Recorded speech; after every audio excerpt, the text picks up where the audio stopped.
Hola, buenas noches. Buenas noches, Chile. Buenas noches, Chile. Buenas noches, Argentina. Son las 22 horas por este lado del mundo. ¿Cómo están? Seguramente muy bien. Y si no están así, a respirar un poquito profundo, un poquito más profundo. Y todo estará un poco mejor también. ¿Y en México qué hora es? Son las 19 horas, hora central México.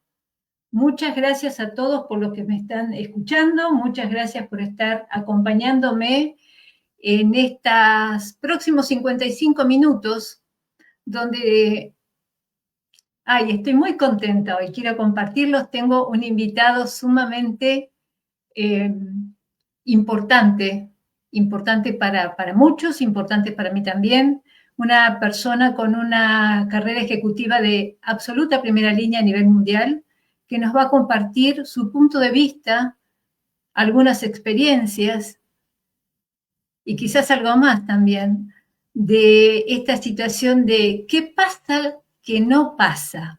Bienvenidos al programa ¿Qué pasa que no pasa? Soy Mónica Nadalarrieta, transmitiendo desde Chile y entrevistando desde este maravilloso país también. ¿A quién hoy? A Tomás Campero. ¿Y quién es Tomás Campero?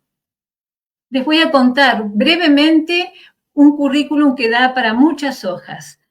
Tomás Campero en la actualidad es presidente de la Asociación Gremial de las Cajas de Compensación de Chile, de las Cajas de Chile AG.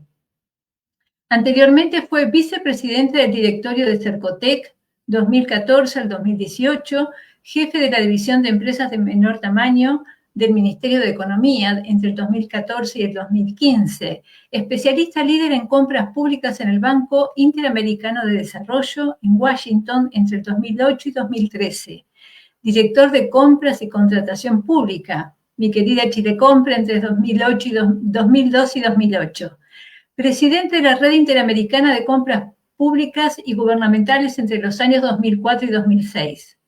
Ha sido consultor y ha dirigido diversos proyectos en gestión y en políticas públicas para organismos internacionales como el Banco Mundial, el BID, la Comisión Europea, CEPAL, entre otros. De profesión, Tomás es ingeniero comercial de la Pontificia Universidad Católica de Chile. Y también realizó una maestría en mercados e instituciones globales en la Universidad Católica de Milán. ¿De qué hablaremos hoy con Tomás? Hablaremos de su experiencia y de estos proyectos, negocios que él ha tenido la oportunidad de acompañar, de dirigir, de crear, y que seguramente en algunas oportunidades ha encontrado que no han pasado las cosas como se planificaron, como se programaron. Te quiero recordar que el objetivo de este programa de radio es preguntarnos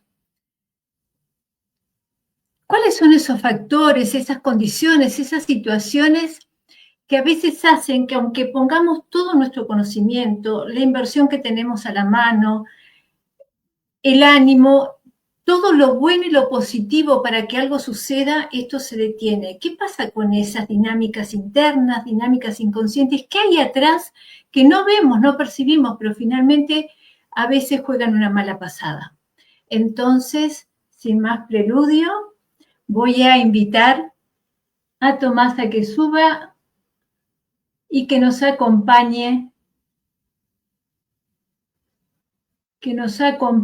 Acá ahí estamos, ahí está perfecto, ahora sí. Bienvenido, Tomás. Hola. Hola Mónica, gusto de verte, reencontrarnos después de algunos años, ¿no? Así que Así también a es. todos los que nos escuchan o nos ven a esta hora. Nos escuchan y nos ven. Nos escuchan y nos ven. Nos escuchan por una plataforma, por una radio que tengo acá conectada, por eso estoy mirando. Cada tanto tengo que mirar porque hay un registro facial para que siga activa. Y nos ven por una plataforma sobre Facebook. Tomás, muy bienvenido. Muchísimas gracias por acompañarme hoy. Al contrario, muchas gracias por invitarme. Y vamos de hecho al tema. Desde tu experiencia, que es muy amplia, muy generosa, y haber estado en tantos lugares también creo que a vos te ha permitido ampliar miradas, tantas culturas, tantas industrias distintas. ¿Qué opinas vos respecto de que en las empresas estén sucediendo estas cosas que a veces llamamos cultura o que se llaman cultura, pero que en algunas culturas es mucho más fácil instalar cambios, hacer transformaciones, y en otras esto cuesta más y a veces no se puede directamente? Aunque desde lo que vemos, desde lo que sabemos hacer, desde lo que los equipos pueden armar, esto se hace. ¿Tenés la impresión de que puede haber como alguna cosa que no estamos viendo, que es como en un orden diferente y que detiene esto? ¿Qué nos podés decir respecto de esta mirada, Tomás? Bueno, oye, vamos a ese punto. Quizás déjame hacer dos descargos que vale la pena desde donde uno habla, ¿no? Y que nos escuchan quizás se hace una idea, ¿no? De por qué uno transmite, ¿no? La primera es que yo soy practicante o practitioner, como dicen en inglés. Yo no he sido estudioso, al contrario, no me he tenido a observar, por eso me encantó tu invitación, porque sentarse de vez en cuando a mirar lo que uno ha hecho y poder discutir y aprender esto, yo lo encuentro tremendamente valioso, ¿no? Quienes hacen aportes como el tuyo, te felicito, o quienes están en la investigación, en la academia, yo hablo desde la práctica, ¿no? Son más de 30 años quizás, cuando recorra mi currículum o parte del currículum, uno más bien cuenta los años, ¿no? Yo hablo desde ahí, eso es lo primero que quiero decirle a todos los que me escuchan, ¿no? Así que con todo el beneficio de la duda, quienes obviamente han sistematizado más todas estas ideas, ¿no? Lo segundo es decir que mi experiencia, si bien ha sido en múltiples organizaciones, en general no ha sido, digamos, para descartarlo quien esté ahí, en empresas propiamente productivas, llámese fábrica, faena, venta de productos. Lo mío han sido sector público, muchas organizaciones, 2, 3 que me ha tocado dirigir ahí, organismos internacionales, que son organismos tremendamente complejos y uno aprende mucho sobre proyectos, era liderazgo, y sector privado y que es lo que estoy ahora, que son empresas sin fines de lucro, ¿no? Pero entonces, yo hablo desde ahí, empresas medianas o organizaciones muy, muy grandes, pero más del mundo internacional o público, ¿no? Entonces, dicho eso, para quienes hagan una idea desde donde uno habla, quizás comentarte algunas cosas, ¿no? Quizás las más evidentes, que son las que a veces aparecen en los libros, yo no las he escuchado tantas veces, desde otras que más bien desde la experiencia mía, que quizás a otros les pase y por eso vale la pena compartirlo, uno ha visto estas cosas invisibles, de por qué no cumplimos las metas a veces, nos proponemos proyectos, no conseguimos los resultados que nos esperábamos, ¿no? Yo creo que entre las cosas más evidentes y que probablemente todos compartimos hay varias cosas que tienen que ver todos los temas de planificación, de metas que se ponen, que a veces son engañosas, y habla de cómo quienes están en puestos de gerencia tienen que involucrarse en todos esos procesos y no mirarlos desde cerca, ¿no? Entonces, desde lejos, perdón, ¿no? Entonces son temas más habituales, ¿no? Y uno ve que hacemos como que cumplen, o los equipos hacen como que cumplen, pero a fin de año el proyecto se atrasó, los plazos son más extensos. Yo creo que está ahí el tema, ¿no? En haberse fijado metas a veces que no correspondían. Ustedes saben, muchas veces están vinculadas a los bonos. Entonces los equipos son muy prudentes, por decirlo de alguna manera, para no decir que engañosos. En fin, son temas habituales que la verdad es que si quieres volvemos a eso. Yo más bien cuando tú me hacías la invitación dije, ¿qué cosas a veces no vemos, no? Y yo te diría que al menos en mi experiencia y tratando de ver distintas organizaciones, yo te diría que hay tres que en las cuales al menos las organizaciones que a mí me ha tocado son habituales, ¿no? Una cosa que yo denominaría así como la trampa de la zona de confort. ¿Qué significa eso? O sea, yo he trabajado en organizaciones que tienen 70 años, 50 años, muy consolidadas en lo que hacen, y por lo tanto la gente quiere estar ahí, en esa zona de confort. Salir de la zona de confort es complejo, ¿no? Eso es lo que te tanto, salir de ahí, las organizaciones cuando plantea una meta, era un proyecto, yo creo que Se está escuchando un poquito mal, saber Tomás, que perdón. Perdón. Déjame ver si logro aquí entonces cambiarme, como te decía. Sí, Ahora no sé si se escucha mejor. se Ahí sí. escucha muy bien, se escucha muy bien, sí. Bien, bien, eso es lo que te decía, ¿no? Yo creo que saber leer cuál es la zona de confort de las entidades, que no son las nuevas, como les digo, en las que me ha tocado a mí, son de muchos años. Salir de ahí es algo, es una dinámica que les cuesta mucho a muchas entidades, a muchos equipos, ¿no? Entonces, cuando uno plantea metas nuevas, proyectos nuevos, la gente de alguna manera le cuesta salir de ahí, ¿no? Y yo creo que eso es algo, una dinámica que uno la ve y se repite en muchas organizaciones, ¿no? O sea, sabemos hacer lo que hacemos, conseguimos los ingresos que conseguimos de cierta manera, entonces proponerle obviamente nuevos desafíos es difícil. A diferencia de entidades como la que a ti y a mí, era, no sé si lo comentaste, que nos tocó ya hace 20 años, ¿no? En Chile Compra, que era una entidad que tenía todo por hacer, ¿no? No había una zona de confort. Entonces ahí tú te planteas nuevas metas, nuevos proyectos, en fin, etcétera, ¿no? Pero también hay otras cosas que a mí me ha tocado ver, ¿no? No sé, otra cosa que yo llamaría como el síndrome de la vaca sagrada, ¿no? O sea, en las entidades o en los equipos uno ve a veces los que saben y hay que respetar a las personas que saben, los que saben liderar, ¿no? Entonces, a veces cuando uno encarga era proyectos, todos esperan que se los encarguen a ciertas personas y cuesta mucho cuando tú encargas a otros era que salgan de ahí, ¿no? Era, o al revés, o sea, cuando hay alguien, figuras, jefes de proyecto o departamentos que son más estrellas, cuesta a veces opacan al resto, ¿no? Entonces son dinámicas que hay que en las organizaciones que hay que saber leerlas, yo creo, ¿no? Y una última, así como en una primera vuelta más preliminar, era que yo te comentaría, era por ejemplo, el tema del peso del sello, ¿no? Eso es algo, una dinámica que uno ve que al menos en las organizaciones que yo he estado, es fuerte, ¿no? Sobre todo las que ya tienen una buena cantidad de tiempo, ¿no? O sea, tienen, ingresos asegurados por ciertos proyectos que son siempre exitosos, en fin, actividades que siempre les resulta, tienen un sello, ¿no? Entonces, cuando uno plantea cosas que se salen del sello, no, eso no somos nosotros.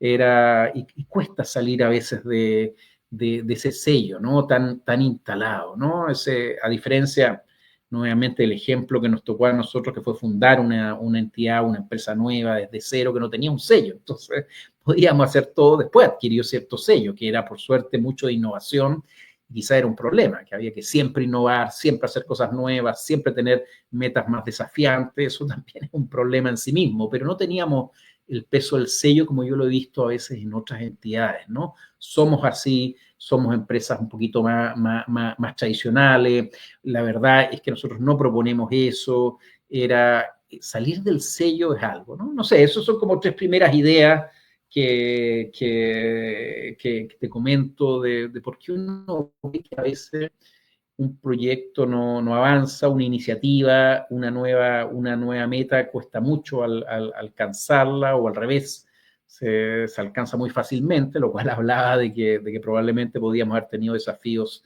mayores, ¿no? Y eso muchas veces tiene que ver con lo que te comentaba, está asociado a remuneraciones, bonos, Sí, ¿no? pero No sé, eso mira, como una primera reacción cuando tú me dices si hay dinámicas que uno observa, sí, uno observa dinámicas que a veces se van repitiendo y que hace que las cosas cueste avanzar más, sea cual sea, una meta de venta, un proyecto nuevo, una iniciativa concreta que queremos llevar a cabo, ¿no? pero mira, acá me surgen dos preguntas, Tomás, escuchándote. Primero, cuando hablas de la zona de confort, comparto totalmente lo que decís. Sin embargo, la zona de confort es como quedarnos en un lugar congelado donde eternamente vamos a estar haciendo eso y si hacemos eternamente eso, que se hace, no sé si muy bien, bien o como fuere, pero es lo que se hace, no se crece. Y si no se crece, sabemos lo que pasa. Porque en la zona de confort, digamos, si hace 100 años nos hubiéramos quedado, no sé, con lo que se hacía hace 100 años, no estaríamos donde están ahora. Entonces, acá es como ese contrapunto entre desde quienes dirigen, desde el liderazgo, cómo hacer para movilizar y hacer que esa zona de confort se extienda sin que dé el temor que da, porque a ver, una organización está compuesta por personas, por lo tanto una empresa es un grupo de personas que se reúne o está reunida para algo.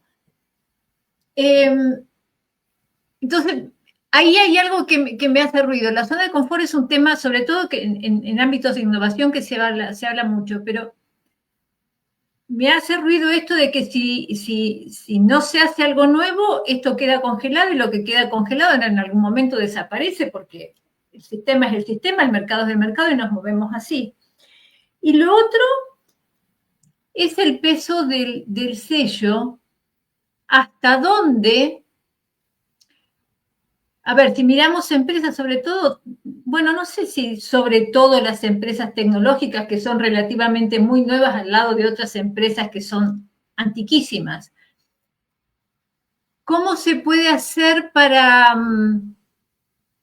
mantener este sello sin generar una infracción y convertirlo en otra cosa, pero crecer y prosperar alrededor de esto? Porque por lo mismo que te decía antes, las empresas necesitan crecer, necesitan ayornarse para seguir existiendo y estar presentes, sea empresa privada o sea empresa pública. Quizás son distintos los pasos, los ritmos, las cadencias, pero el crecimiento es parte de la vida. Entonces, ¿vos qué has visto ahí? No te quiero pedir receta porque sé que la receta no existe, pero ¿qué has visto? ¿Qué has hecho si en algún momento te encontraste con algún lugar resistente y duro para generar un pequeño movimiento? Porque a veces en el pequeño movimiento mostramos que no es tan grave. Y ahí salta algo y fluye. Bueno, varias preguntas, ¿no? Hay varias reflexiones Bienvenido. ¿no? Oye, déjame partir por la zona de confort y déjame hacer nomás quizás un matiz de lo que tú transmites, ¿no? Yo creo que zona de confort no necesariamente es igual a que no crezco, ¿no? Era porque significa que tengo una fórmula de negocio probada, por decirlo así. Y que me funciona, ¿no? Yo, un par de organizaciones que estoy, tampoco es un misterio ni una infidencia si te digo las que estoy ahora, tienen 2, 3 negocios muy probados y los tienen hace décadas, años, y es un aporte súper concreto. Entonces, ojo con eso en realidad. Entonces, ¿cuál es el problema de eso? Es la sustentabilidad, ¿no? Es en un mundo, entonces tu tema no es que no crece, o sea, creces, se generan ingresos, en el caso se generan beneficios, se genera un montón de deseables, ¿no? De esperables por los stakeholders, por quienes les interesa obviamente que estas organizaciones, empresas existan y avancen, ¿no? Entonces, ojo con eso, ¿no? Y eso también una reflexión que al menos yo tengo después de mucho tiempo, era donde a mí me tocó, y tú eres testigo, y nos tocó juntos, y después en otras partes, de hacer nuevos negocios, nuevos proyectos con tecnología, implantando, siempre proponiendo eso. Mira, no necesaria, la zona de confort y el aporte que uno hace, si ya es bueno, ojo con eso, ¿no? El tema a veces el crecimiento porque sí. Qué No estoy tan interesante. seguro hoy de que sea una cosa que uno siempre tiene que perseguir. No así la sustentabilidad, que es distinto. O sea, es el riesgo que el negocio desaparezca o no genere beneficios, qué sé yo, ¿no? O sea, ojo con eso, ¿no? Yo cuando me refiero a la zona de confort, me refiero a lo que tú dices a veces, es cierto, era que te quedas con lo mismo cuando te das cuenta que vas perdiendo terreno, pero otra cosa es que aún tú manteniendo el negocio, generando ingresos, generando resultados, no te mueves más, ¿no? Y eso es un problema, sobre todo en el mundo de hoy, donde yo creo que hoy día no hay ningún negocio, ninguna entidad que esté muy asegurada. Probablemente alguna en el mundo público puede ser que sí, que nunca van a desaparecer, pero ni siquiera los bancos centrales, no hay nadie que esté muy asegurado. Entonces, ojo con eso, ¿no? Entonces, ¿cómo uno plantea cuando hay una organización, un equipo, ya sea porque quieres que crezcan más, como lo decías tú, o porque más bien defendan su sustentabilidad? ¿Cómo tú los mueves de la zona de confort? Yo no tengo la respuesta única, ¿no? En eso, ¿no? Lo único que te puedo decir era de los intentos que uno ha hecho, algunos con más éxito y otros con con menos éxito, ¿no? Y yo creo que en eso, yo creo que siempre es bueno los terceros, ¿no? O el efecto amenaza, por decirlo de alguna manera, en el buen sentido de la palabra, ¿no? O sea, yo creo cuando las entidades logran entender de que es la sustentabilidad la que de alguna manera está en riesgo, y eso lo dicen efectivamente probablemente a veces gente que está de afuera, que es respetada, cuando es la competencia incluso la que de alguna manera tú les muestras que está señalando eso.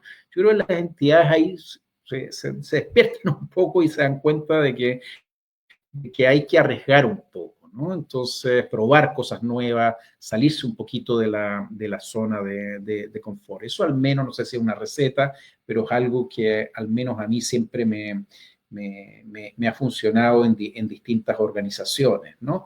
Porque sí, uno siempre puede decir, a punta de liderazgo, de convencimiento, puede resultar siempre la gente racional, sobre todo cuando hay buenos equipos técnicos, profesionales, eso puede ser, pero estamos hablando donde cuando a las organizaciones les cuesta, yo creo que siempre los terceros, sea la competencia, sean otros, sean equipos consultores, yo creo que ese dibujo, cuando te ayudan a mirar desde afuera, siempre es algo que sirve para moverse un poco en la zona, salir de la zona de confort. Respecto al sello, ¿no? O sea, el sello en sí mismo no es malo, porque cuando uno tiene un sello que se ha dado cuenta y que a veces la gente se siente orgulloso de ser Exacto. una empresa que la identifican con esa marca, con un cierto estilo, qué sé yo, para decirlo mucho los productos comerciales, muy, muy, muy, muy fácil ver, y obviamente cuando uno ve que esa marca empieza a hacer cosas distintas, le parece raro, ¿no? Lo mismo en las organizaciones, cuando son organizaciones tradicionales, organismos internacionales, tienen un sello muy fuerte y uno dice, esto no es Naciones Unidas, esto no es Banco Mundial, o sea, nosotros no podemos hacer este tipo de... Es muy fuerte y es una virtud que a veces genera cohesión, prestigio, en fin, cuando tienes un sello importante, cuando tienes marca, a veces asociado a eso, pero genera a veces esta restricción. Y bueno, y en eso yo creo que no es ningún misterio que lo que uno hace es usar sellos equivalentes, por decir así, algo que efectivamente donde el riesgo de reputacional, de embarrarla, por decirlo así, no afectar, digamos, el sello, ¿no? Entonces ahí es cuando uno hace, digamos, spin-off o filiales, o busca Ajá. aliados, o sea, lo hace de alguna manera en el cual el sello no está en riesgo, por decirlo así, ¿no? Y nos atrevemos a hacer así. A mí me ha tocado ir a directorios, a presentar proyectos y todos te dicen eso. Oye, esto, pero si tú lo presentas diciendo, oye, esto lo vamos a hacer a través de una filial, esto lo vamos a hacer con otra marca, con otro nombre, con cosas, ¿me entiendes? Es distinto, es la manera de quizá ocupar la capacidad instalada que uno tiene como organización, sea equipo tecnológico, fuerza de venta, en fin, lo que sea, pero pones menos en riesgo eso. Incluso es curioso cómo a mí me ha tocado ver personas que llegan y inmediatamente se ponen la camiseta del sello, por llamarlo así, era cuando venían de otro estilo de organizaciones, ¿no? Entonces si tú quieres aprovechar esa, quizá hay que volver a sacarla. Y esa es la manera de sacarla, era a veces. Eso tiene obviamente limitaciones, ¿no? A veces financieras, legales, incluso de crecimiento, era después, ¿no? Pero es una manera de poder navegar a veces con esta camisa de fuerza, esta dinámica que a veces nos hace que no podamos cumplir nuevas metas. En fin. Y ahí estás relacionando dos conceptos. Estás de alguna manera manteniendo el sello y remeciendo esta zona de confort bajo el punto de vista. Me gustó mucho lo que dijiste con respecto al punto de vista de lo que vos ves como zona de confort. ¿Sabes por qué me gustó? Porque de pronto esta teoría de que siempre hay que estar creciendo, creciendo, creciendo, creciendo, a mí en lo personal me ha hecho preguntarme hasta dónde y hasta cuándo y a qué precio. Me gustó el enfoque que le das y el enfoque que estás haciendo al público, porque acá hay gente que nos está escuchando y me suena humanamente razonable lo que estás diciendo. Y respecto de la estrategia de usar otras políticas, otras marcas, spin-off, otros canales para poder hacer algo que quizás en la vuelta fortalece mejor el sello, lo considero muy interesante y que también lo compartas. Es una manera no importa el tamaño del negocio, es una manera de poder llegar a donde querés ir sin tener que poner en riesgo aquello tan preciado que ha costado realizar.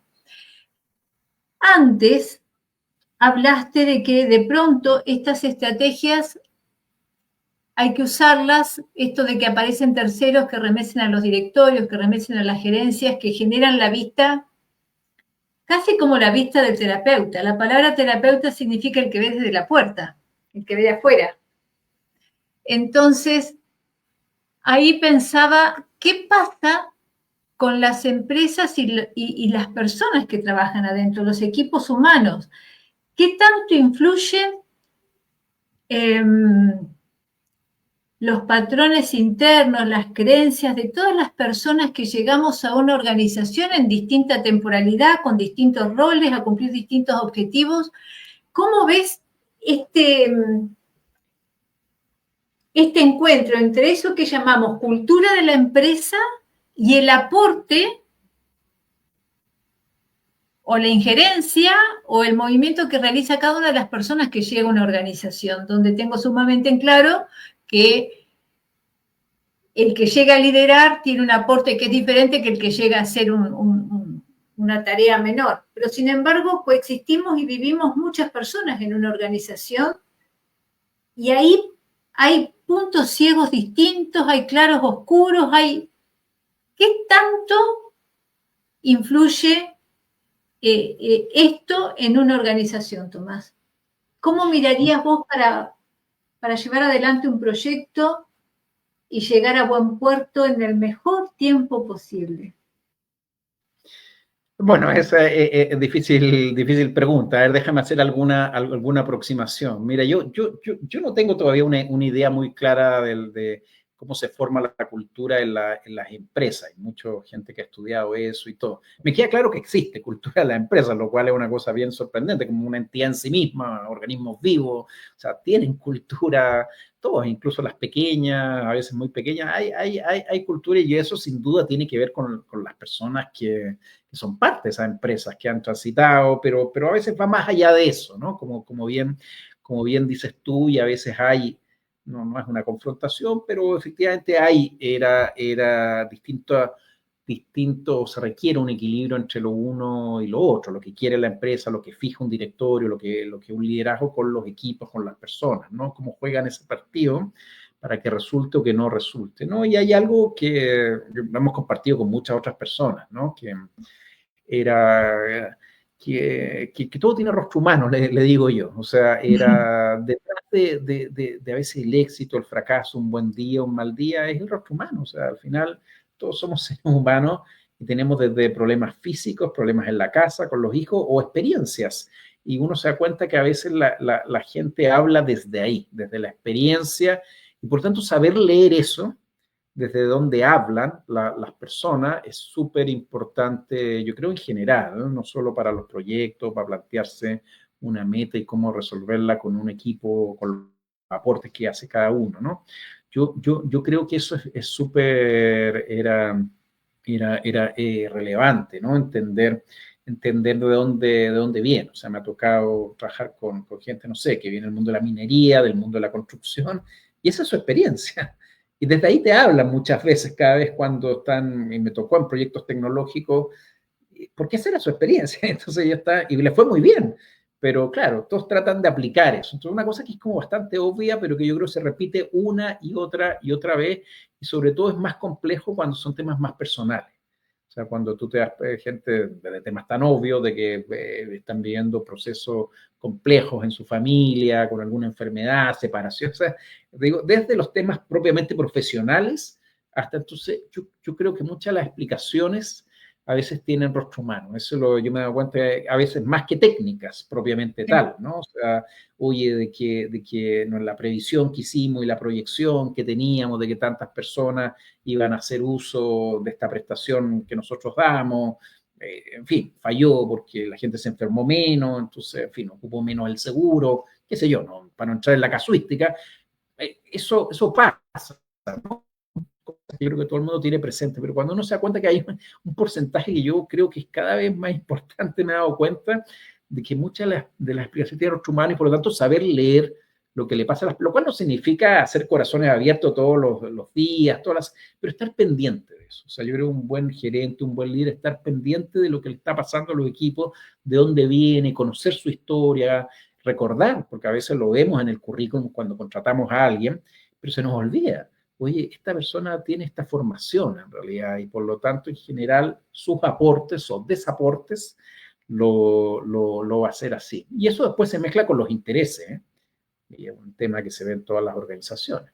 Hay gente que tiene de alguna manera, no te digo que reme en contrario, pero no le molesta tanto que las cosas a veces fracasas. Tiene otros intereses, entonces hacer esa lectura, lo que yo llamo el rostro humano, que muchas de las decisiones se toman, y de hecho está como bien estudiado, ¿no? La famosa escuela del public choice en el mundo público, que alguna vez lo que hizo fue en Inglaterra, esto fue un estudio en Inglaterra muy famoso que tomó muchas decisiones públicas y las correlacionó con quienes las tomaron, los ministros que las tomaron, los gerentes de las agencias públicas a cargo, y había una correlación muy cercana entre las decisiones que tomaron y las vivencias, las experiencias, los intereses de esas personas. Entonces es un tema bastante obvio, pero que a uno se le olvida y que yo creo que no todo es técnica acá, yo creo, y por lo tanto influye mucho eso, ¿no? Era en esta, como tú dices, equilibrio, dicotomía, confrontación con lo que éramos entre lo que es la empresa, sus metas, su cultura y lo que es el aporte personal de cada una de quienes la integran, ¿no? Y desde ese lugar, Tomás, estos temas de liderazgo, de conducción, de llevar a buen puerto, bueno, todo el tiempo leemos que han cambiado, que hoy son más apreciadas ciertas habilidades que hace 20 años, 15 años no estaban en conversación. Pero a mí me pasan muchas cosas. Por un lado, nuevos tipos de liderazgo y por otro lado, veo que a la hora de la técnica, corregime si estoy equivocada de tu punto de vista, por favor, a la hora de la técnica, los planes, los pensé que siguen siendo iguales. Entonces, hay algo que todavía no está integrado, como escucho, atiendo, entiendo en este nuevo liderazgo, pero a la hora del plan duro, lo sigo ubicando, lo sigo considerando como antes. Entonces, no pasa, no se cumple. Porque si miro a la persona con todo lo que le está pasando y quizás tengo que hacer 1.8, 1.3 más del tiempo que estaba programado. ¿Me explico o estoy dando muchas vueltas? No, para nada. Bueno, es así, y eso sucede todos los días en realidad. O sea, tener que pedirle a los equipos que le dediquen más tiempo, sacar más recursos, volver a los directorios a pedir más financiamiento, son temas que funcionan todos los días por todos estos aspectos que de alguna manera fallaron, entre comillas, ¿no? Porque como dices tú, la ubicación, la técnica, no lo es todo. Yo creo que cada vez más o al menos yo me he dado cuenta cada vez más, quizás me da cuenta menos, no es que esté pasando más, el porcentaje que uno le puede poner a, digamos, los aspectos de que cada persona influye, ¿no? Y no más allá de las matemáticas, es bien importante y hace que las cosas sean muy variables, ¿no? Y era, así que, sí, claro, no sé, tú dices, ¿cómo resolver eso? No lo sé, en realidad. A mí me ha tocado que hay que explicar una y otra vez nuevamente y extender los plazos. Son temas que a veces hay proyectos que resultan y funcionan como reloj y uno se cuenta los que no funcionan, muchas veces tienen que ver con estas cosas que estamos hablando, ¿no? Con la sinceridad y la honestidad de los equipos a la hora de plantear estos temas también puede ser. Sí, pues y la gente no necesariamente es sincera. Eso es un tema que es complicado, como lo hablábamos al inicio. Y no sincera no porque sean malas personas ni sean egoístas, ¿no? Sino porque a veces hay muchos derechos adquiridos, ¿no? O sea, ¿a qué nos referimos con derecho adquirido? O sea, los contratos son fijos y tienen una esa remuneración fija y otra parte variable, pero esas cosas existen. La gente no te los va a cambiar y está mal, porque si no, no podría planificar, no podrían tener vida, la gente trabaja 6, 8 horas, bueno, depende del país, ¿no? O más, en algunos, y esas cosas no cambian, son derechos, era adquirido, ¿no? Entonces, ojo con eso, ¿no? Entonces, no es que la gente sea poco sincera, sino es que a veces es difícil. De hecho, ahora que estamos en época de Trump, no sé si me permite, tú me corriges, si me Dale, salgo del dale. libreto y digo algo políticamente correcto, pues, tener un mundo muy, muy revuelto. A mí me tocó vivir 10 años, 5 años seguidos en Estados Unidos y después seguir trabajando otros 5. Y lo que puede cambiar el gobierno americano es muy poco, son 5%, claro, si es un 5% muy complicado, el mundo va a estar en problemas, pero el otro 90% se mantiene. Entonces, ojo con eso, ¿no? No es que haya poco sinceridad en fijar meta, no es que la gente sino que hay derecho adquirido y hay que saber entender eso. No, nos Sí. pasó también en la época que estuvimos contigo y en otro, por ejemplo, cuando uno tiene un mal contrato con un proveedor. A eso uno tiene que reconocer eso y tú ya lo Mm. firmaste y es un mal contrato y tienes que navegar con ese mal contrato que tiene un fee muy alto y te encantaría Sí, cambiarlo, pero el costo de indemnizarlo, de sacarlo, comenzar de nuevo, en fin, tienes servicios, y call center, en fin, lo que cada uno lo he visto. tenga en su organización. Entonces, a eso me refiero, ¿no? O sea, y eso también pasa con las personas. Las personas tienen un contrato básico, tienen eso, a veces tú le sumas bonos. Entonces, la gente está parada desde ahí. Entonces, ojo con Sí. eso, ¿no? Yo no lo Mira, atribuiría necesariamente. permíteme cambiar la palabra sinceridad porque no voy al hecho de que haya una mentira, sino el sinceramiento como el poder ver claro. Más que sinceramiento es como el punto ciego. Poder ver el punto ciego o no, cuando a mí me dicen, ¿cuánto vas a tardar esto? Y lo pienso, y 3 días, pero de pronto no me di cuenta que febrero, que hay menos gente, que no sé qué, que no sé qué, y que yo tenía tal otro. Entonces, cambio sinceridad por punto ciego. Que de pronto cuando Perfecto. evaluamos, lo evaluamos como en una línea recta donde no nos estamos cuestionando pequeñas alteraciones que podemos tener que hace que esa linealidad no sea tan así. Y respecto de, bueno, que también tiene que ver con estos contratos que cuando se hacen están magníficos y después cuando los empezamos a usar no son tan magníficos y ahí otra vez caemos en los puntos ciegos y en lo que no estamos viendo y eso es como la vida misma, ¿no? Si hoy yo mirara decisiones que tomé hace 10 años, seguramente las cambiaría, pero claro, pasaron 10 años y aprendí muchas cosas, entonces mirar el pasado es muy fácil con los ojos de hoy. No lo recomiendo. Oye, Mónica, ahí si me permite, y con todo el beneficio de la duda, yo ya les dije que yo soy un practicante y no un estudioso, no un investigador o no un analista, así como Mónica tiene mucha más, yo creo, experiencia como observadora en todas estas cosas y terapeuta en esto, ¿no? No, quiero decirle esto, uno lo ha leído, ¿no? Y lo ha leído muchas veces respecto a los puntos ciegos, ¿no? Porque todas las organizaciones tienes desde los voluntaristas, desde los farsantes, porque el voluntarista es la versión, digamos, buena y sincera, pero del tipo que te dice, oye, voy a vender tanto, voy a sacar el proyecto en 2 meses, cuando tú sabes que eso se demora 6 meses, ¿no?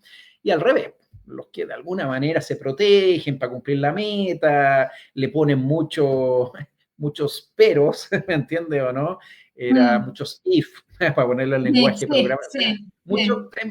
me entienden, ¿no? Y por lo tanto saben que si no resulta, ahí estaban todas las precauciones, sí, pero el supuesto, todos teníamos estos supuestos y esto dependía de terceros, en fin. Para decirlo en resumen, después hay muchos grises entre medio, ¿no? Y que tiene que ver con todo esto, y generan estos puntos ciegos, ¿no? Oye, y salió más plata, o se demoró más, o no vendimos lo que necesitaba. Todo esto, y esto, como te digo, no es un misterio, y me puedo equivocar, pero bueno, en la receta de Elon Musk, de Steve Jobs, de tantos, que finalmente les gustaba trabajar con cronogramas muy audaces. Era a raíz de ahora de Elon Musk, a mí me dio curiosidad, estoy leyendo un libro de él, porque es un personaje realmente Es impresionante. polémico, vale la pena entenderlo, más allá si te gusta o no te gusta, no era lo mío. Y él tenía mucho esto, de saber leer los puntos ciegos, pero él los tenía claros. Y yo creo que ahí estaba la gracia de estos muchachos, como yo no soy de ellos, y no la practiqué tantas veces, quizás mismo, era de saber leerlo, por lo tanto. No es fácil identificarlo, ¿me entiendes o no? Y tú a veces una persona que tú sabes que es muy farsada o muy voluntarista, para decirlo en positivo, pero es bueno tener gente así en los equipos, ¿no? Un buen gerente de área que quiere avanzar, que es audaz, ambicioso, innovador, quizás hay que dejarlo, pero uno saber leer que se van a generar esos puntos ciegos, que te va a salir más caro el proyecto, pero saberlo tú. ¿Me entiendes? Obviamente graduarlo, no tienes Claro, si tú sabes que fehacientemente no va a cumplir un plazo, sabes que fehacientemente va a salir el doble, que no se va a vender, o páralo, pero si tú sabes que hay un rango en eso, uno lo ha visto en muchos estilos de gerencia que de alguna manera lo que hacen es que se los permiten, porque eso ayuda a las organizaciones a exigirse más a veces. Pero tú tomas los resguardos, o sea, riesgos calculados. Sabes que tienes los recursos para financiar un 20% más. Te dijeron que valía 100, pero tú sabes que vale 120. Y eso tú lo manejas. Si sabes que tienes, te das vueltas, si tienes un directorio, de saber que tienes la posibilidad de ir a pedirles 20% más. A eso me refiero. Yo creo que esa es una manera sí. de gestionar todos estos puntos ciegos que a veces los ves, otras veces no los ves y por lo tanto igual tienes que preverlo, porque a veces a veces tú crees que algo se va a poder hacer en 3 meses también, pero siempre es bueno ser precavido y lo mismo en finanzas y todo, y al contrario, cuando hay todo esto que pasa y es muy seguido con muchos equipos, muchas gerencias, yo creo que es bueno uno a veces permitirlos, pero de manera prudente y calculada, y sobre todo saber resolverlo, mitigarlo, resolverlo, en fin, dependiendo de lo que se trate, ¿no? Estaba hablando de algo un poco abstracto, pero en concreto puede ser eso, ¿no? Era como lo que estamos hablando ahora, ¿no? Permitirlos controlados de alguna manera. Así es. Bueno, pero para eso se requiere, me parece que mucha experiencia y autoconocimiento, porque para poder ver esto en el otro, antes me parece que lo tengo que tener gestionado conmigo, Tomás. ¿Vos cómo estás de acuerdo con eso? Sí, es cierto, yo creo absolutamente, de hecho uno se equivoca frecuentemente en esto y en leer a los equipos y uno mismo, en realidad sí entra en esas dinámicas, ¿no? Lo peor es uno genera una serie de puntos ciegos para los equipos, ahí uno pierde credibilidad como líder, como gerente, ¿no? En eso, así que no, comparto 100% y ese no es un desafío menor, ¿no? Era las personas conocerse, saber sus limitaciones, en fin, etcétera. Te quiero hacer una pregunta antes que termine el programa, nos va quedando poco, pero la verdad me encantaría que compartas una experiencia de esas que son sabrosas. Sin contar dónde, contando lo que vos sabés que se puede contar públicamente, pero Sí, ¿qué bueno, pasó? De pronto no pasó y tuviste que acomodarla. Sí, bueno, es difícil contar la sabrosa sin ponerle Y bueno, te lo dejo a vos. nombre y apellido, ¿no? No, a ver, déjame contarte quizás dos, un poco para ponerle un poquito más de rostro a lo que hemos venido hablando, ¿no? Cuando hablamos que hay a veces situaciones que son estructurales, ¿no? Un contrato, ¿no? Y quizás tú te recordarás, teníamos un proveedor muy importante para gestionar el sistema tecnológico del cual estábamos a cargo, ¿no?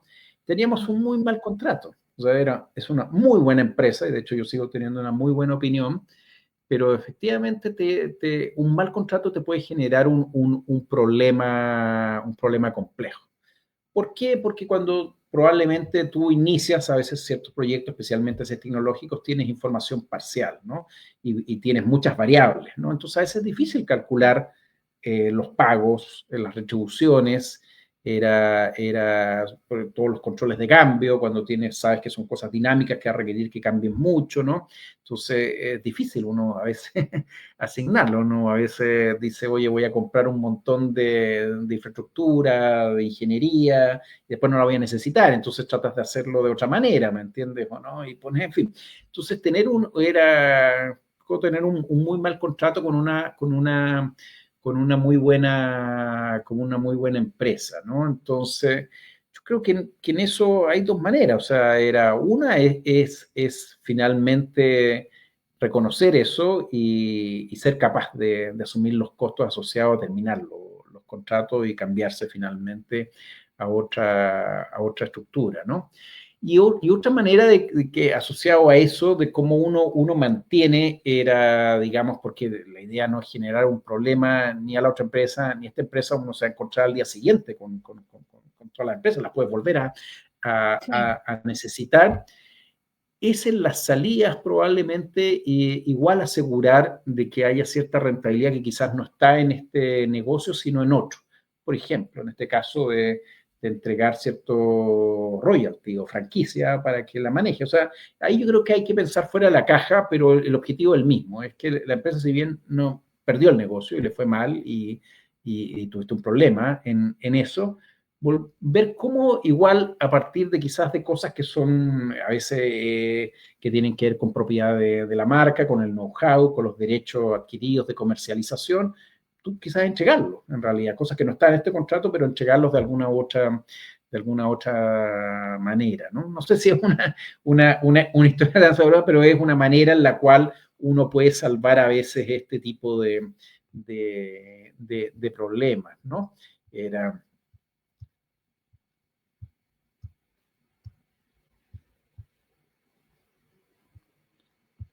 Después tenía un par de cosas que había Dale. notado que tú era quizás que vale la pena nomás que quería comentarte más como reflexión final, ¿no? Era que dos cosas, ¿no? O sea, yo creo que quienes dirigen equipos, quienes tienen que ejercer liderazgo, ya sea en un proyecto, una gerencia o a nivel de toda la empresa, son súper necesarios, ¿no? O sea, está claro, desde que existe la humanidad y siempre la gente busca los líderes, y los líderes tienen que ejercerse y si te toca hacer eso, ejércelo, ¿no?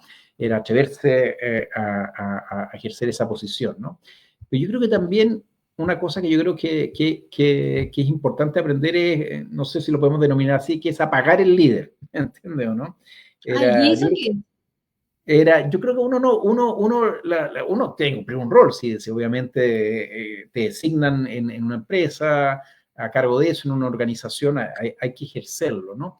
Pero yo creo que no en todos los casos uno tiene que necesariamente cuando hay cierta jerarquía, por el gerente de la empresa significa que tienes que ejercerlo en todas y cada una de las situaciones, ¿no? Yo cada vez veo más que es importante, era uno a veces apagarlo el líder y dejar que otra gente también lidere la organización o los proyectos, ¿no?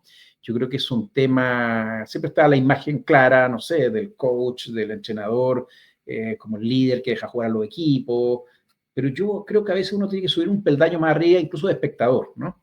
Yo creo que efectivamente uno tiene que ser capaz de intervenir y de bajar y de bajar de ese nivel, pero yo creo que a veces, ojo con eso, uno no tiene que ser líderes todos y cada uno de los días y no todos y cada una de las actividades, ¿no? En eso. Y no tiene que ver solamente con delegar, sino con que yo creo de que haya múltiples líderes y uno también en el sentido de intercambiar. Yo creo que hoy día cuando uno dice, oye, hay cierto estilo de liderazgo, yo creo que hoy día cada vez más uno necesita quizás ser, no sé si el concepto como multilíder, o sea, ir variando, y lo cual no significa ser camaleón, porque si no la gente no va a entender nada.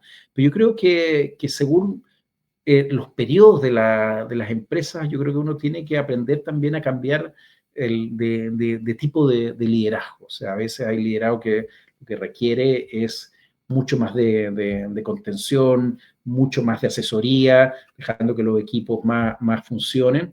Y otras veces no. Yo creo que saber también tener esa multifunción en el propio líder, de no tener solamente un solo estilo, yo creo que no es algo que hoy día no se necesita y que cada vez se necesita más, ¿no? O sea, yo creo que estamos en un mundo muy cambiante, siempre lo ha sido cambiante, pero creo que especialmente luego de la pandemia, estamos en un mundo que está muy revuelto, estamos como en un mundo medio en transición.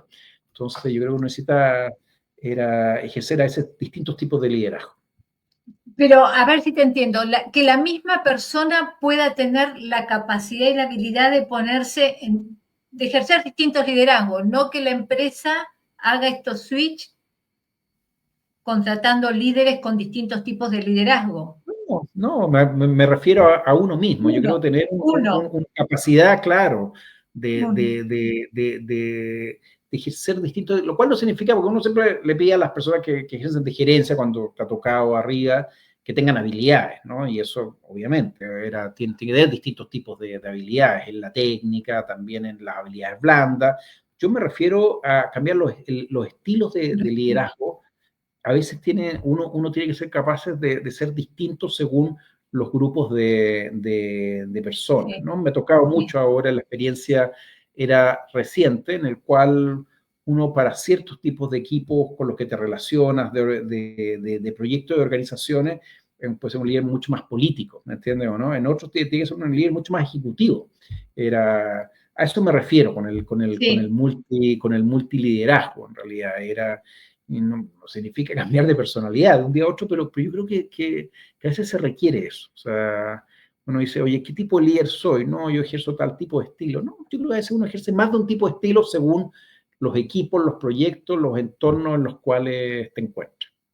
Pucha, qué temazo. ¿Y cómo se llega a eso, Tomás? ¿Cómo logra eso? Te está escuchando un señor de 45 años que anda con estos temas.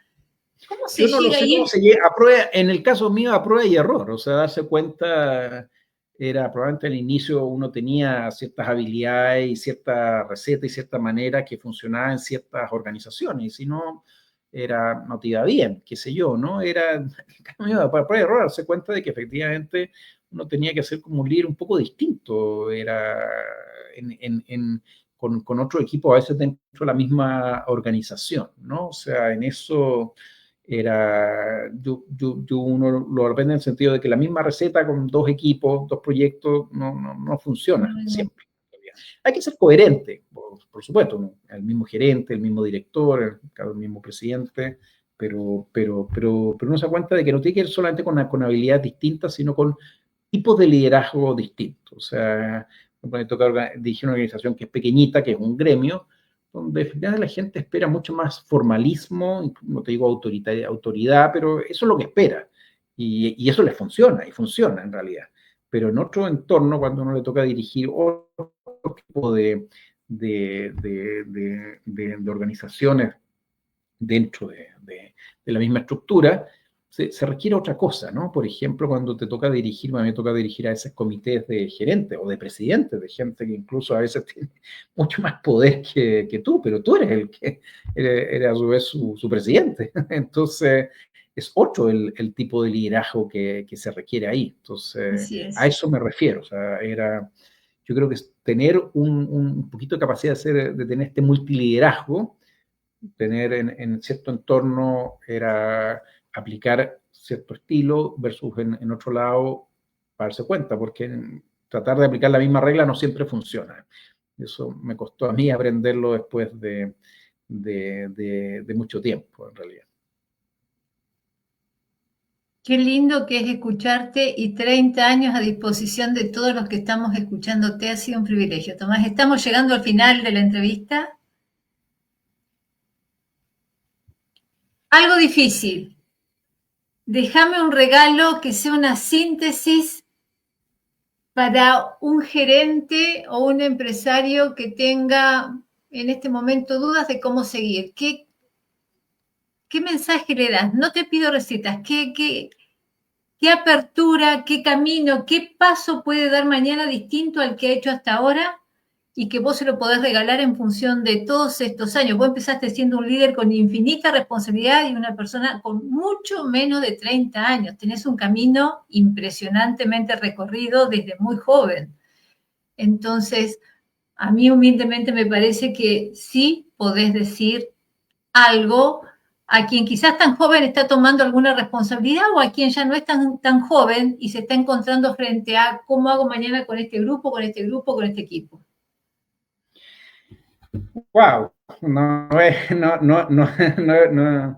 una tremenda pregunta, ¿no? Hay cosas que yo creo que todos las pensamos, pero nunca hay que dejar de repetírselas, ¿no? Es corazón, corazón y corazón. O sea, cuando tú no pones el corazón en lo que hace, o sea, las cosas o no van a funcionar o tú no vas a estar contento si tú no crees. O sea, ponerle corazón y creer 100% es una cosa que es fundamental, ¿no? O sea, era creer en lo que uno hace, ponerle cariño, querer las cosas, uno respetarse, que hay cosas que a veces a mí he llegado a lugares donde al principio uno no respetaba ciertas cosas y aprender a quererla es súper importante, ¿no? Y sobre todo cuando han habido cambios, que tú pasas a veces de organizaciones súper grandes o cosas súper glamorosas a cosas a veces que son más pedestres, aprender a quererlas todas y ponerle corazón a todo lo que uno hace, uno que lo ha escuchado un millón de veces, pero yo creo que sigue siendo fundamental, ¿no? Y Maravilloso. lo segundo que yo les diría es administrar el ciclo. Yo creo que es una cosa que no sé cuál es la receta, es una cosa medio intuitiva, de sabiduría. Y los ciclos a veces son cortos, 1 año, 2 años, y otros duran más, 5. En el caso mío nunca han durado más de 5 años, ¿no? 5 era, yo creo, y quizás algo que yo lo tengo como lema, no sé si alguien más o yo lo escuché, a eso no lo repite, es saber retirarse en alto, arriba. O sea, cuando no es cuando estés decayendo, cuando estés más alto es el minuto, al menos en mi caso yo siempre lo he hecho así. Yo he vivido en un país y digo, wow, me está yendo, está súper bueno todo. Ese era el minuto de cambio, nadie lo entendió. Y así, en todos mis trabajos, no sé si es bueno o malo y si es un bueno o mal consejo, pero no sé, yo al menos yo nunca me he arriesgado De la digamos, caída.